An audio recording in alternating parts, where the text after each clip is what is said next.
उत्तर प्रदेश की पहचान मय के कद्रदानों के तौर पर नहीं रही, लेकिन इस बार शराब की बिक्री ने यूपी में सारे रिकॉर्ड तोड़ दिए हैं। इस साल जनवरी से अगस्त 2025 तक राज्य ने शराब बिक्री से 22,337 करोड़ रुपए से ज़्यादा का राजस्व जुटाया है, जो पिछले साल से 3,000 करोड़ रुपए ज़्यादा है। अकेले अगस्त महीने में ही सरकार की तिजोरी में 3,754 करोड़ रुपए जमा हुए हैं। ये आंकड़ा पिछले साल अगस्त से 174.24 करोड़ रुपए ज़्यादा है। जानकारों का कहना है कि त्योहारों का सीजन, बदलती जीवन शैली और मानसून के बाद बढ़ी मांग ने शराब की खपत को नया मुकाम दिलाया है। शहरों से लेकर कस्बों तक इसकी मांग तेजी से बढ़ रही है। तो वहीं आबकारी मंत्री नितिन अग्रवाल के मुताबिक पारदर्शी व्यवस्था और शक्ति की वजह से अवैध कारोबार पर रोक लगी और अधिकृत दुकानों से ही बिक्री में इजाफा हुआ है। नकली और अवैध शराब के खिलाफ इस साल बड़े पैमाने पर कार्रवाई की गई।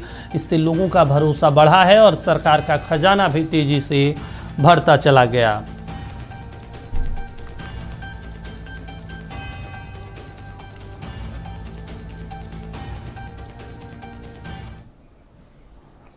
चलिए, इस पर ज़्यादा जानकारी के साथ हमारे सहयोगी अश्वनी लखनऊ से लाइव जुड़ रहे हैं। अश्वनी, जिस तरीके से शराब की बिक्री बढ़ी है, पिछले साल का क्या आंकड़ा, क्या हिसाब किताब था और इस बार क्या कुछ लक्ष्य रखा गया है सरकार का? देखिए दीपक, आपको बता दें, जैसा कि जो मंत्री हैं नितिन अग्रवाल के उनके द्वारा बताया गया है कि जिस प्रकार से इस बार नकेल कसी गई थी पूरी तरीके से अवैध बिक्री को लेके, जो नकली शराब बनती थी और जिसके चलते उसकी खपत होती थी और कहीं ना कहीं राजस्व को चूना लगता था, वो इस बार जो नकेल कसी गई, जिसके बाद कहीं ना कहीं पूरी तरीके से ये देखने को मिला कि अगस्त महीने में पिछली बार की अपेक्षा इस बार लगभग 1.5 गुना से ज्यादा का मुनाफा हुआ है। वहीं अगर बात करें तो लगातार जो बिक्री है उस पर लोग विश्वास कर रहे हैं और विश्वास के साथ साथ लोग उसकी बिक्री में बढ़ोतरी हुई है।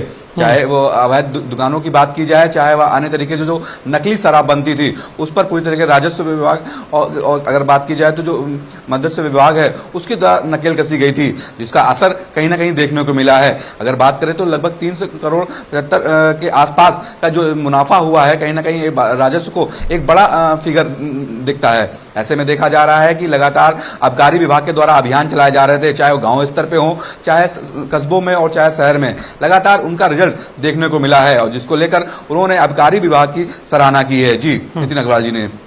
चलिए ठीक है अश्वनी, तमाम जानकारी देने के लिए, बातचीत करने के लिए शुक्रिया आपका। अवैध बिक्री की शराब पर रोक लगने से फायदा हुआ है, सरकार के खजाने में पैसे आ रहे हैं, ये सरकार के मंत्री का कहना है।